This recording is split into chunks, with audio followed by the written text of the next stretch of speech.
another important thing when doing profit calculation for Shopify is the pick and pack costs. Again, when you're working with a warehouse, when you have people, unlike in FBA, right? So you kind of pretty much have all of that or most of that covered by a specific fee.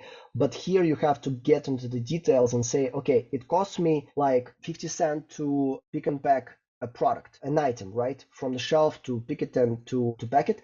And then per package, I'm having a different price, or per item, I'm having a different price. And then you can have the option to, of course, depending on the prices that the service provider gives you, but you can have a situation when they will tell you, all right, in cases when we are packing multiple products of the same type, then it will cost you this amount of money to do the first pick and pack. And then for each next product, you will pay less because, someone is already there in that section of the warehouse already, he's already taken some products off the shelf and he just needs to do a little bit more just to get another product. So he does less movement, he does less work. This is why it's pay less for doing the additional picking and packing. So yeah, that's that. You can take that also into account. And you can also take into account the pick and pack cost for the returns, because the warehouse also has to handle the returns that they receive from the customers.